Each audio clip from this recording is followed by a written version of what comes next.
To the show, I want to welcome one of the nicest MCs in the game, straight out of Brooklyn. He's currently out in Long Beach. This is where he plans to retire, out in the LA area. He just has a new album right now, MEMO.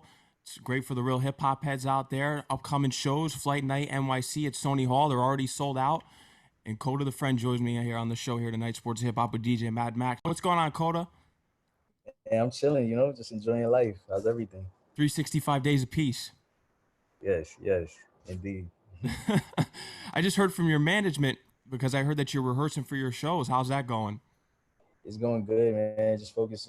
Everything is simple. I'm just focusing on making sure the show goes well and doing my best. And we haven't done a show since Chicago, and that was a couple months ago. And so we're trying to make sure this is like the hometown show. So it's important. It is important, and you already are known to be selling out shows. You saw at the Vermont in LA. hmm Nah, it was lit. Yeah, LA has always been it's always been a big market for me. Like ever since the beginning, that was really the one of the first places to show me love, and so it's always a special feeling to be back there. You know. That's where you were trying to get your own headline and performances at, and you Mhm. couldn't at one time, so you just started opening up for whoever, and you actually started selling more tickets than the opening headliners. Yeah. That was the beginning. Like I remember, that was when really people just people don't really believe until they see what you can do and what you're capable of, and so I was just I really put all my money into just trying to get out to LA. Obviously nobody was flying us out. I put all my money into flying out to LA. Um I did a pay for play show, so I ended up buying my own tickets just so I could sell them. And I obviously I ended up selling all of those tickets and more and exceeding expectations. And that really just opened the doors for me because people was like, oh, this dude is from New York but could sell more tickets than a headliner in Los Angeles. And that's when people really started paying attention. Like, yo, who is this dude? That's how you got your old manager to come on board as well. Yeah, Sean Healy. Shout out to Sean. Shout out to Sean. That's how you move forward here today, man. But I'm looking forward to these shows. How's it feel to be sold out at home? Uh, it's crazy. It's like winning a championship at in your hometown. It's just like, damn, we bringing it back. For the place that I come from. It's like even seeing my face on the Spotify billboard in Times Square. It's like it's kind of that same feeling where it's like, yo, this is the place where I grinded. This is the place where because when I'm in LA and I'm in Chicago, it's like these are new places. So when I'm selling out here, it's like, yo, this is dope. But when I'm selling out at home, it's like, bro, this is like it's like my bones and my blood is in this concrete. It's just like we really come from here and we really put in the work right here. So it's a completely different feeling. Definitely a different feeling out there. You're going to be turning up out there for sure. But Flight Night was something that you started back in high school to help people who didn't have a platform get their talents on. Yeah. Yeah, Flight Night is an old concept. Like it's something I've been doing, like you said, since high school. And we was just kids just trying to do something. Like it was really either you was selling drugs or you was going to school. um nobody was really doing anything creative at that time for people that wanted to make music and perform. And there was no platforms like that really, at least not for us. And so I figured, yo, maybe I should create that. And so that's what Flight Night was. It was like we weren't nerds, and we weren't out here doing the bad stuff. You know what I'm saying? We getting involved in stuff that was troublesome. And so we were just like, yo, let's just figure out a way where we can actually do creative stuff and just be who we want to be, which is musicians and artists and dancers. And oh, we was the other. We were the other, and that was really our outlet. We used to host shows where it's just a whole bunch of 15, 16, 17-year-old kids in bars. Back then it wasn't as crazy as it is now. It's like people don't go that people weren't going as hard as getting us in bars and stuff like that. And it really birthed a whole generation of new artists and that wanted to perform, give everybody a stage.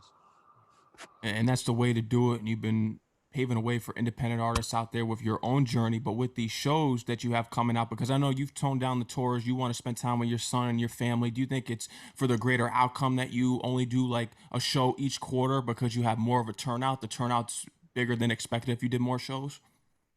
Um, I don't know. I think it's just a personal choice for me in my life. You know, it's like I always wanted to live a life of integrity. You know, and not sacrifice, not make.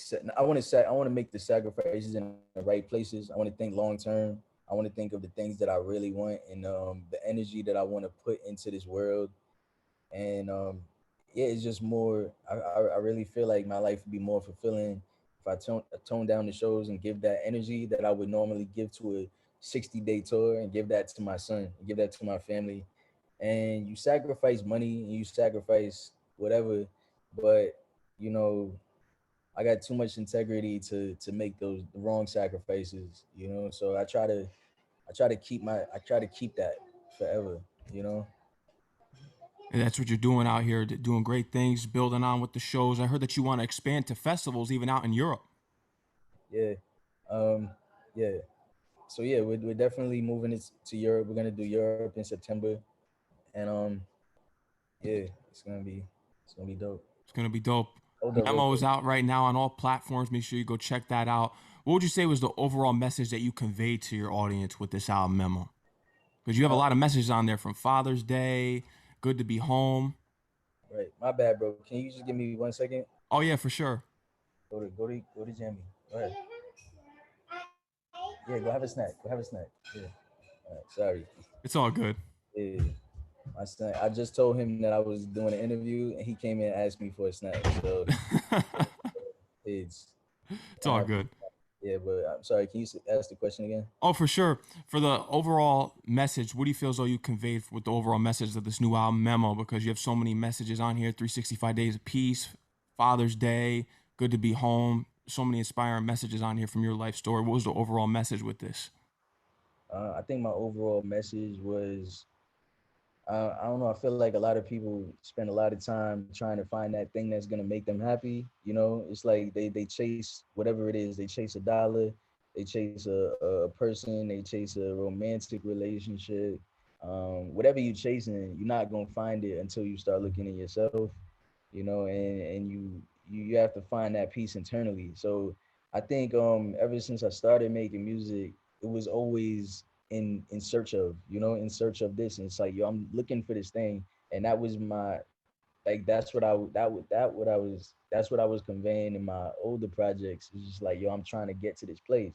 And with Memo, it was like realizing what that place really is, and realize that you can be there at all times, no matter what part of your journey you're in. You can always be at home. You can always feel like, yo, I'm right where I need to be if you actually look within yourself, you know. So it's like you're not gonna, if you chasing money or you chasing people or you chasing romance, you'll never find it, you know. It's just like you have to look, it's right here, you know.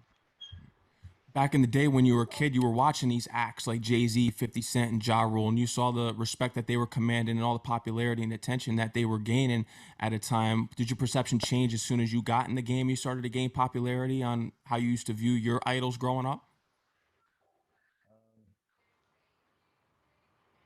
Hmm. I mean, I look at 50 Cent and Jay-Z and them, and I'm like, they're massive. You know what I'm saying? Like, so I don't think that I could ever see myself on that level, because it's like it's just like they are who they are.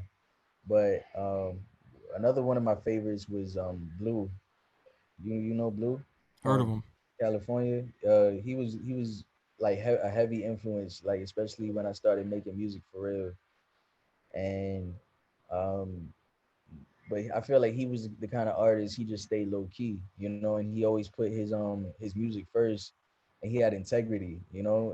And a lot of people downplay his talent, you know, even though he's one of the most talented MCs, I feel like. And I feel like I really took something from him, because it's like, even though he never made it super big, he has so much integrity, and I appreciate that about him as an artist. and just as an individual, and that really inspired me. So it's just like now I'm at this place where it's just like I don't feel like I'll ever be as big as 50 Cent or Jay-Z, but I don't really aspire to that because I know that there's other things I want to achieve, and it just as a human being, and it's not all about being like, and I appreciate those guys because I appreciate guys like Jay-Z and 50 and all of the different styles that we grew up listening to. It's like I'm grateful that that existed, because that also birthed me, because it's like watching them be that big and have that kind of impact. It affected me. So, I'm grateful for all my inspirations, like the ones that made it to the top, the very top, and the ones that kind of made it to the middle, or the ones that were never even heard of. Good to be home too. Even talks about your early influences with BET, watching the countdowns and 106 in Parks and seeing the big puns and Jay Z's on stage and your idols, because you started out with the instrumentals of Jay Z in my lifetime and you were rapping and recording over them on your tape recorder at your grandmother's table. Yeah, yeah, and yeah, the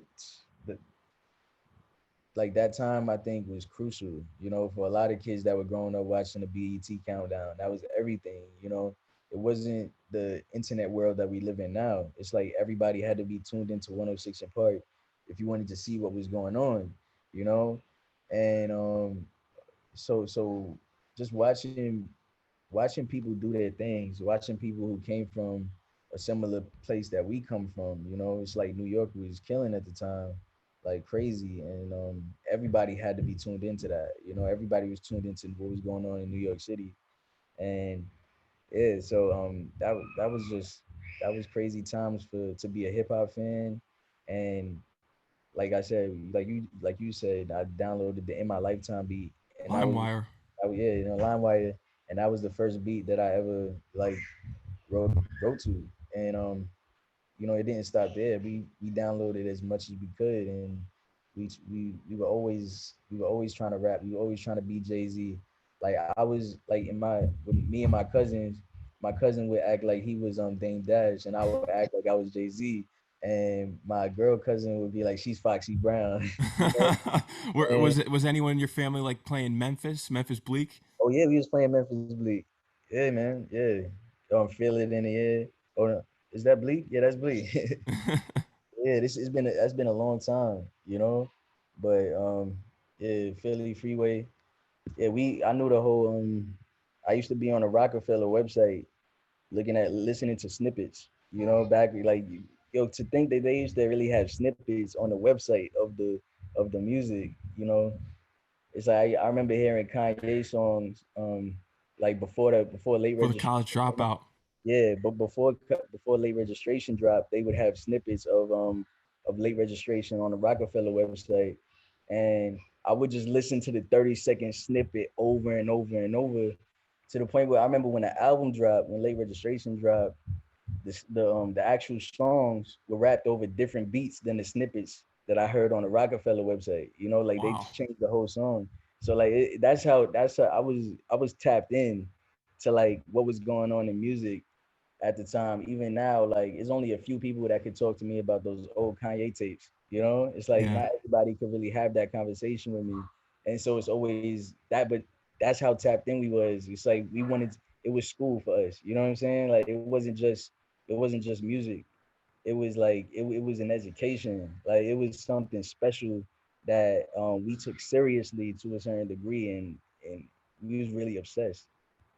And you could tell that just from your rhymes that you're a student of the game and what you put out in quality projects, and you care about hip hop and progressing that forward, because you had your phases growing up, because there was a time when you went through a heavy Tupac phase where that was all you listened to, and then Kanye West for the just the sound of his music, and Pharrell, that was someone that you heavily looked up to as well. Yeah. Yeah, I was obsessed with music. Like, my mother always said I have an addictive personality, and when it came to music, I was a fanatic. I was just a music fanatic. I really didn't care about much else. Making I wanted to know the whole discography. If I listened to an artist, I wanted to know everything that they created. I wanted to know the stages of growth, Every and I didn't know why I wanted to know this stuff, but it was for some reason, you know. But I was just fascinated with perspective. I was fascinated with people's writing styles. Everybody from Biggie to the Beatles to Jimi Hendrix, um, you know, to Kanye and his production and his background vocals and how everybody sounded different, you know. And there was so much to learn, you know. I feel like I learned from every artist that I've listened to, period. Every band from Led Zeppelin and Pink Floyd and you know, and Pharrell was one of the, like you said, was one of my biggest inspirations. He was the reason why I created my clothing line.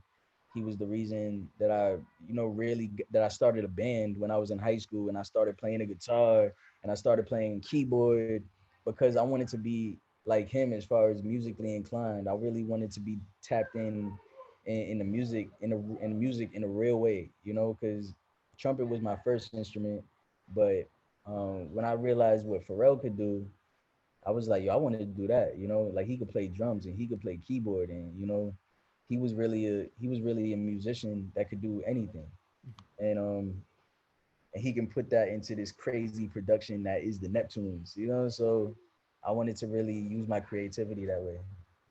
You already had an edge early on because you went to Brooklyn High School of the Arts and even Five Towns College. I was reading that that's where you went to learn how to play the trumpet. Hmm. Yeah, yeah. So I'm sorry. Can you say that one more time? Oh, Hold for it. the Brooklyn High School of the Arts, and then you went Oh, to Five Towns College, and I was reading that's where you went to learn how to play trumpet. yeah, yeah. Yeah. So I started playing trumpet when I was in the third grade, actually. Um, and it was like the first thing I was really good at, you know. Um, I was okay at sports, you know. I was kind of good at baseball a little bit, but when I got on the trumpet, it was almost like everybody around me stopped, you know, and like the world stopped, and it was like, oh, you know, like I think like the day two that I of me playing the trumpet, the teacher put me in a higher class, you know, and he was like, yo, I remember he told my mother he had a separate meeting with my mom telling her, yo, this kid is gifted, and you know he can he can go to college with this, and he can, you know, get a degree with this trumpet because he's already good, and it's only his second day picking it up. Like he should really see you should really see what he can do with this. And so after that, it was just music, music, music. My mother didn't even let me do anything else. She was just like, I just want you to keep going with this music thing. And so that's what I did. And uh I went to a music junior high school. I went to a music high school, and I stayed with the trumpet the whole time. And by the time I got to high school, when I was in Brooklyn High School of the Arts, that's when I really started venturing out. That's when I met a whole bunch of different musicians. I met piano players and guitar players, and it just inspired me because I was like, man, I had resources. We had practice rooms. We didn't have those when we were in junior high school and elementary. There was rooms that we could actually practice our instruments, and rooms with instruments there. They had guitars there, they had keyboards and pianos. I didn't have a guitar at my house, I didn't have a piano at my house, so I was able to access those things. And I met lifelong friends that are still that are on my album to this day, like Hello O'Shea. We went to high school together, you know. He was on And MEMO too. yeah, he was on pretty much every Yeah. album that I've created, and that's my friend from high school. We met in the practice room, you know, just me and him back in the day when he couldn't sing and I couldn't play piano, and we were learning from each other and raising each other and skipping class and cutting class together, trying to make this thing happen, you know, and learn. So it was cool. With working with Hello Shay for so long, is this what you mean by once you take your break here from working on your own work that you want to start building up your friends' careers? Is Hello Shay one of them? Yeah, definitely. I want to see all of their dreams come to fruition, and I want to help in any way that I possibly can. That makes sense, and that's definitely a goal of mine. To be part of something that's not me at the center. I want to just kind of like build up the people around me, and in a way that's creative and nuanced, that people will appreciate. You know, and I just want to do some cool stuff, man. I want to be creative. Period. I think that's my calling in life. You want to start your own label? Have you been doing the research already to get the LLCs going to sign other artists? Is the beginning stages? I wanted to start my own label, but then I kind of dialed back. I thought Dialed about back.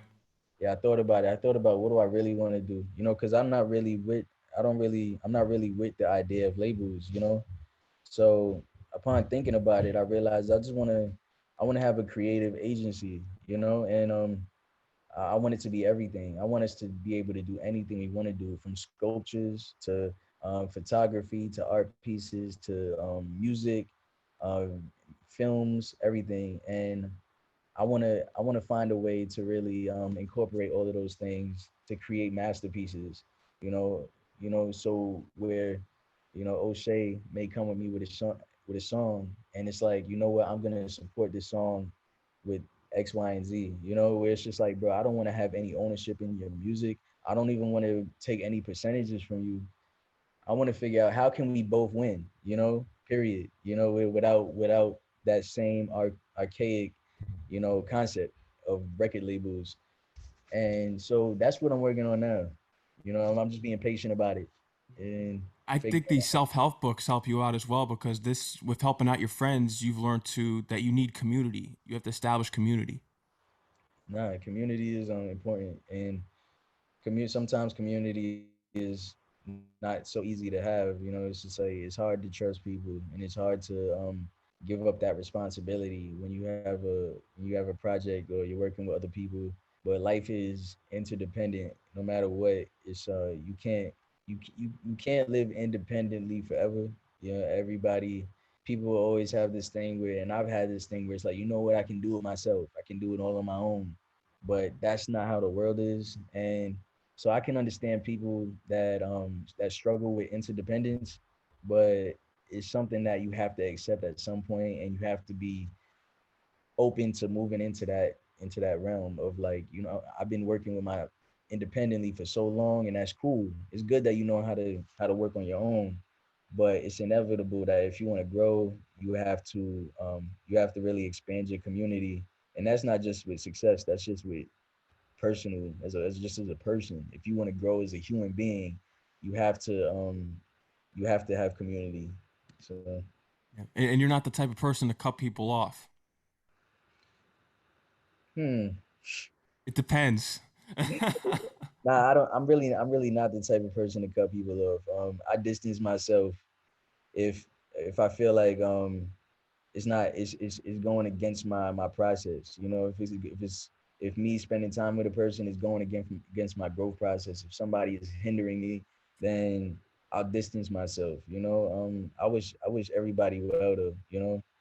It's cutting people off is harsh. It's something I used to do, something that I think a lot of people do, and you feel like it's healthy, but when you actually use the word cut off, it's just an unhealthy way to live. Yeah. You know? No, but you're definitely a prime example out here of just someone that keeps moving forward because most often creatives don't speak about it, but you've spoken about it before in which you were grinding out, you were really putting in the work, you're talented, you got the catalog, but there were times when people were just pretending that you didn't exist. hmm Oh yeah, but that's everybody. That's that's any artist that does anything. That's any person in any industry. At some point, people are gonna overlook you, and people are gonna act like you're not there, and people will do it because they just petty. It's like, it's like, we know you talented, but we not gonna give you any shine. Why? Because how do we benefit off of that? There's no reason for us to put you on the stage if we're not really getting any benefit. We don't really care to see you shining without us. So I mean, you have to accept that and live with that. If you love what you do, you just do what you do, and that's it. Yeah. And if you don't love it, then you'll end up doing something else, and that's fine too.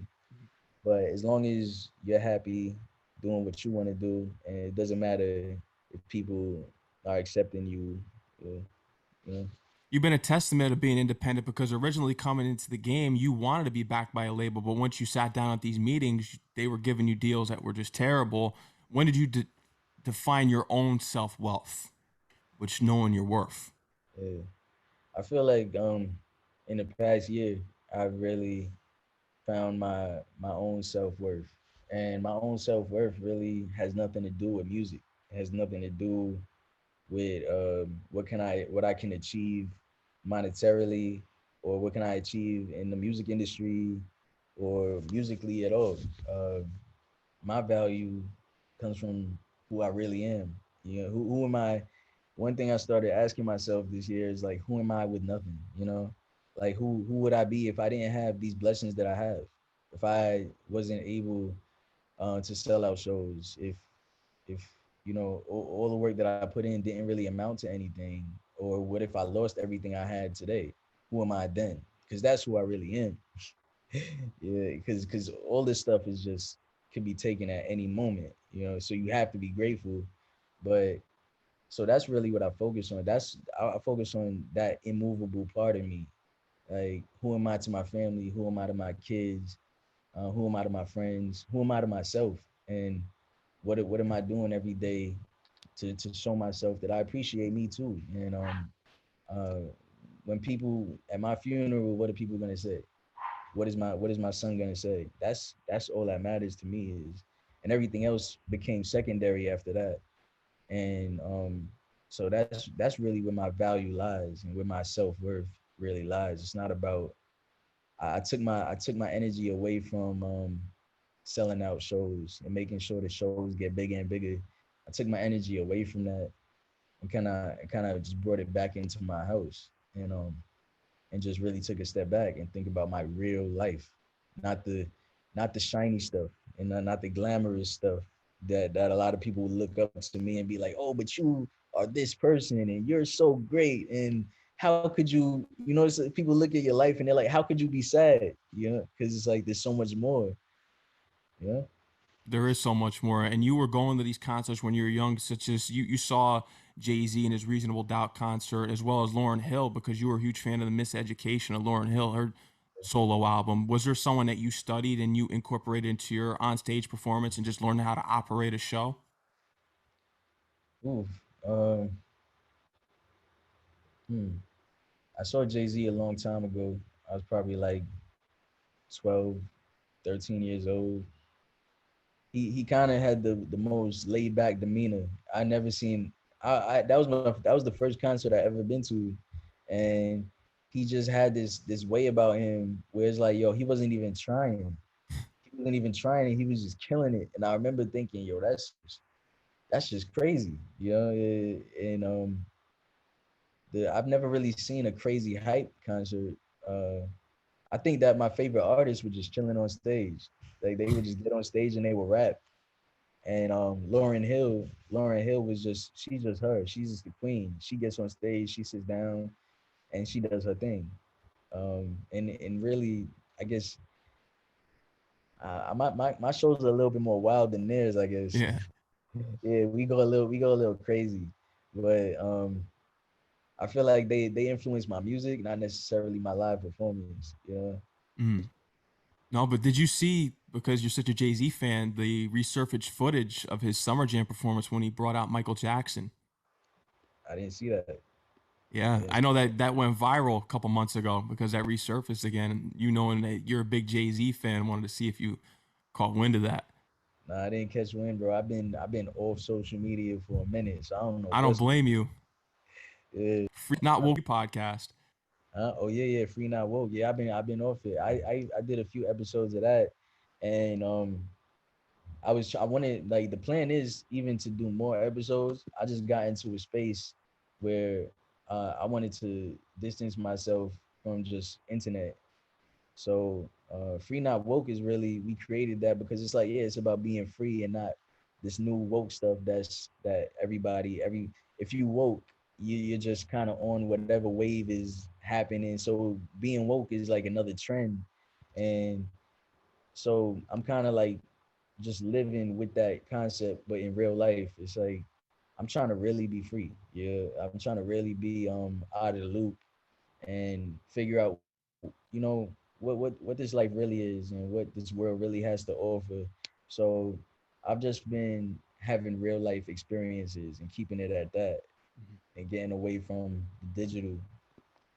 With woke though, don't you feel that there could be like two different? Because I understand in your position and what you do it for, I know the whole story.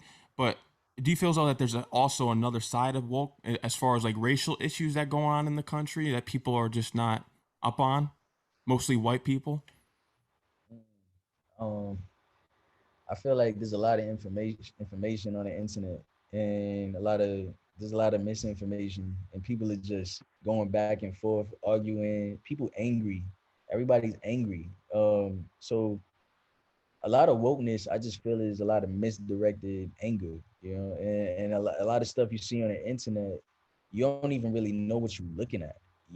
People are just saying whatever they want to say, and really that's the free speech, and that's the beauty of it, and that's the folly of it. You know what I'm saying? It's people people don't really know anything. And Kota, just talk to Jamie. I'm doing something right now. Okay, please. All right. Sorry. It's all good. Like he knows I'm on a call, and he's specifically trying to get to me right now. It's all But good. yeah, but yeah, what was I saying? Oh yeah, the internet, man, and the way that information spreads, and everybody think they woke. Everybody think that they know something and they got an edge on somebody else, and it's like how there's no quality control over this information, and so I just stopped acting like I know. I stopped acting like I know something, and I only speak on the stuff that I really know firsthand in my life and everything else. I can't speak to you about something that's happening across the world because I'm not there, and that's the reality. Somebody could trick me into believing whatever they want me to believe, and so I choose to just kind of stay in my lane as a person. I choose to like I have to educate my son. I have to educate the people around me if they don't know something. And that's my responsibility as a person to make sure that I raise a beautiful person, to make sure that I raise a person that can go into the world and be great, and somebody that's not going to be doing harm to other people. And so that's my responsibility. And I try to stay away from everything else, man, because it's too much out here, Toxic. and it's too toxic, bro. It's very toxic, and it's like I feel like you can be against the negativity, and you can be against the bad things in the world as a human. That's human nature to not like these bad things, and to wish that these things weren't happening. It's like I really wish that these things weren't happening around the whole world. Um, but I can't save the world. I'm one person, and I can't save it. And when I was younger, I felt like I could. When I was younger, I wanted to be a revolutionary.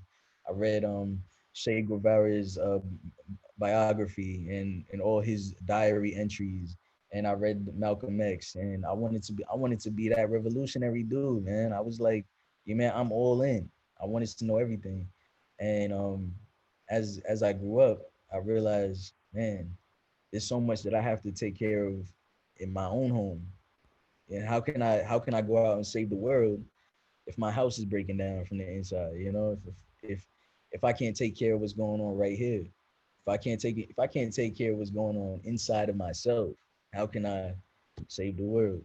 And so my attention just like went from looking out there and judging the world to looking inside myself and judging myself and making sure that everything is going on, everything is going well right here in this space, and then we can branch out.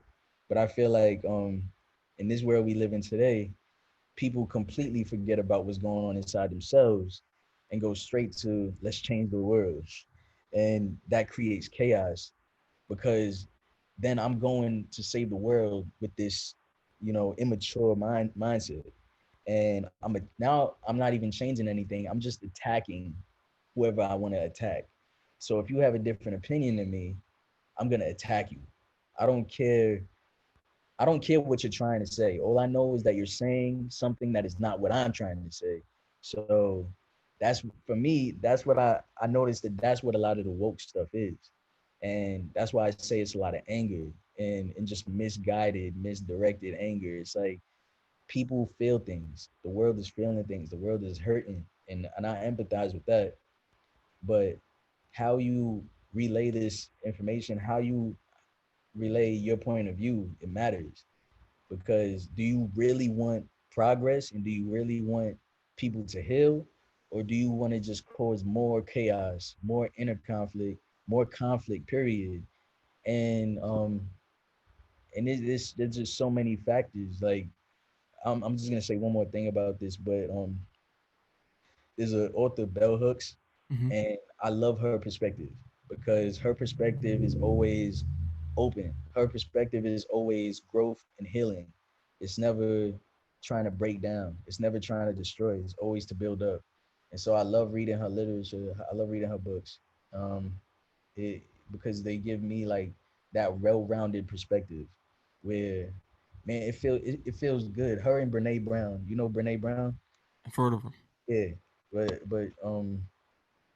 those are two authors that really give me that full perspective, and I love that because it's like, bro, that's what life is. Life isn't just this one-sided opinion or this one-sided narrative.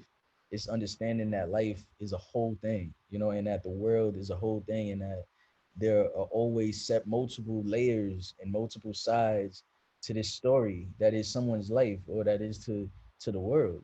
So um I try to see things in 3D, and not this one dimensional, two-dimensional world, this digital world. It's just like this. Try to live in that real realm. And I agree with you on that. And cancel culture to me is a myth because it only applies to certain people, and other people they get away from it somehow. It's not always everyone under one tent for that. It's always pick and choose who we cancel, and I really am not for that. But how much closure did you get from seeing the whole Johnny Depp and Amber Heard thing go down and seeing that he won his case against her? Yeah, that was beautiful. Like watching that happen because it really showed that men do get abused, even though I feel like it was common knowledge that stuff happens. But to see that really go down, it really showed that it's like, yo, everybody needs justice, man. Like it's not just women that need that justice. Men need that justice too. Men are getting beat up by women every day, and nobody shines light on that. Uh, and it showed that, and it proved that women abuse the system so they can, so they can get uh somebody. So they like Amber Heard was trying to get Johnny Depp. She just wanted him to suffer. She didn't really care about anything except him suffering. So much she cared about him suffering so much. She wanted him to suffer so much that she was willing to just make up stories. She was willing to just say anything to bring this man down. And it's something that is. It's something that a lot of people go through. Like when I came out with my song Bitter, a lot of people related. A lot of men and women related to it, which may actually open my eyes. I was like, wow, like women are actually relating to this song. And it just showed me that this stuff happens so often and it's really not talked about. And it, he's a hero to a lot of people, and it's a lot of people were watching that and they were like, yo, I'm so happy that at least somebody's getting justice for this. Yeah. Because now in times of cancel culture, everyone goes down, and that's the end of you. Yeah. But that's I think the beauty of it is that like even Johnny Depp, he he learned his value. He learned that his value wasn't just in being an actor and being Jack Sparrow. He learned that he could do so much more. He started a band. Like he started, traveling with his band more and stuff like that. So I look at that, and that's the beauty of it, is that they try to end you, and you only find more ways to do what you love, and more ways to be the best version of yourself. So it really is just like that. The cancel culture stuff, um, it doesn't work on somebody. It doesn't work on a strong person. It doesn't work on strong people because they're just gonna find another way to live. And Exactly. but the thing is, the people who are part of the cancel culture stuff, they're just angry little people. They're just angry little people. Like, and it's to the point where it's just really be sad. Like, you an angry person with a keyboard. You know, you too too mad to focus on your own life. You know, you don't want to focus on your life because it's so sad, and so you have to go out to the world and try to destroy someone else's. But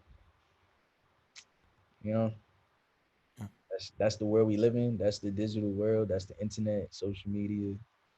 Can't do nothing about it. No, you can't. The Body Keeps a Score in My Grandmother's Hands. Those are two books that you've read that you really related to, and just hearing about you going for therapy and not having someone that you could speak to growing up in your household as far as mental health goes. When you approached going to therapy and having a therapist, was this before the whole thing came out on social media, or was this before then? Yeah, this was before the whole Before. social media thing. Yeah, yeah. I've been seeking out therapy. Even if it wasn't like consistently, I always knew that it was something I needed to. My mental health was something I needed to get a hold on. I was just used to being sad, used to being depressed, all of that. So I always knew that therapy was something I wanted even before it was like a trend, quote unquote. Like I've been into it. I've heard that you actually, when you first had your therapy session, that you were able to cry during it. Do you think it's okay for a man to cry?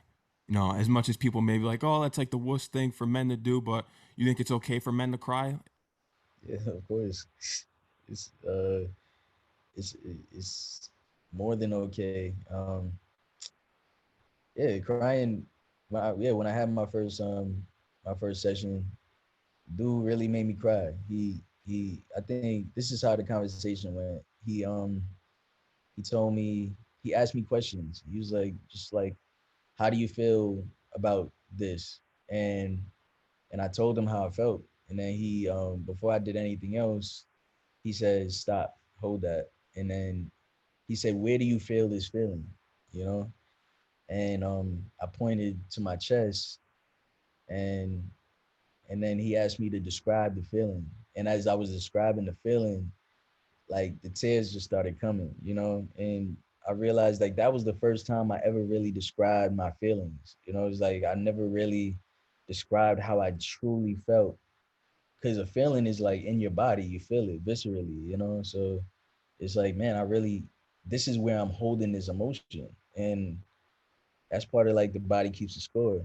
It's like your body retains information like your brain does. Um, where depression that's and depression comes from that too. It's like if you experience something that you don't necessarily remember, uh, it can affect your body. You can have knee-jerk reactions to certain things, and you can store things in your body that can make you sick in the long run. Things that you don't remember, things that you can't even I can't recall that happened, but all of my body remembers, because when I hear this noise, my body has a reaction to it. It's like, and that's so crazy. That's how the human body works. The human body really makes you forget things that are troublesome, stuff that will affect you negatively. It's like your mind will really forget it. Be like, that's how strong, that's how powerful we are as people, that we forget things to protect ourselves. It's sick. uh, That it definitely is, and it's really eye opening. And you could tell that you learned a lot from your therapy sessions. nah, I did. It's Therapy definitely helped me. Reading helped me, learning about my brain and learning about ways that I can become better, and ways that I can get more in tune with myself. That's really the whole goal. That's how you go into the world confident. So you have to really be one with yourself and in tune. Yeah. And that's what you're doing. You have your own book club as well, and that's inspiring for people to read, especially in 2022. Hmm. Yeah, yeah. I got Kota's book club on Instagram. I don't post on it as much, but whenever I have a good book recommendation, I put it up there for people to see. It's just really, yo. this is a community where people share real resources. Like these books are resources. I feel they help me a lot, and so I post in the book club to show people like, yo, this could probably help you too. You know, no matter, and I let people give me recommendations, and I've taken people's recommendations and read them myself, and so it's a dope community where there's things to be learned. Father's Day, I want to get into this track off your newest album, Memo. How was it creating this track and just the story behind it, and you speaking about wanting to give love to your son that you didn't receive, and just you having a father? Because I've read that he's actually helped you out with some of the things that you may not be the most skilled at as far as like things that you handle in your career. Yeah, nah, my dad is great, and I feel like not and definitely not to take anything from my father because he grew up with his own, with his own set of issues, and he didn't have a father. And but I feel like, and one thing that me and him have talked about is like, yo, we should be doing better every generation. I should be better than him. My son should be better than me, so on and so forth. And so that's really what it is. It's like I want to give my son things that I didn't have growing up. I want to give him a place where a safe space where he can come to me and talk to me about anything, and he can know that um, he has somebody that's gonna have those difficult conversations with him. Somebody that's just gonna hug him and love him and kiss on him, and telling him it's okay to feel how you feel. And but that comes with growth. That comes with deciding that you want to be better than the generation before you. And I'm grateful for everything that my father has done for me, and he put me in a position where I can be even better for my kid. And I'm gonna make mistakes that my son is gonna take and be like, you know what, I'm not gonna do that with my kid. And he's gonna say the same thing about me, but that's the whole process, and the most you can do is be grateful when your son takes the good things from you, and your kid actually looks at you and say, yo, no matter with all the strife, with all of the drama, with all of the bad stuff, I love you and you're great, and I appreciate you for exactly who you are. So that's really, it's like no matter what, it's always love. Mhm. I heard that this album is going to be your last one for a while. Is that true? Yeah, I think so for now. I feel like I said all I had to say for now. Um, right now, I don't feel like that I have anything to say, and I only make music when I have something to say. I'm not the type of person that just make music for no reason, just some grind, hustle stuff. Music is very spiritual to me, so I I won't really make another album until I have another story to tell. But that story will be completely different than anything I've made thus far. Mhm. Yeah, man. I think you really hit it out of the park with this album. Definitely one of the top hip hop albums that drops this year. Real hip hop, especially for the real hip hop heads and the Kota the Friend heads too. Because you got a niche fan base, that you established throughout your shows from doing the meet and greets and everything. And I just look forward to seeing everything that you have coming up in the near future with expanding your brand, especially getting in the films, because you already have some film connections with Lapita because she did the interlude on your last album, Everything. Yeah, yeah, that was cool. It was cool to get all those people on the album. Absolutely, man. Code to the Friend, is there anything else you want to let the audience know that we didn't cover here today? Nah, man, you covered everything. Stuff that I didn't expect you to cover. You got it, bro. You did it. I appreciate that, man.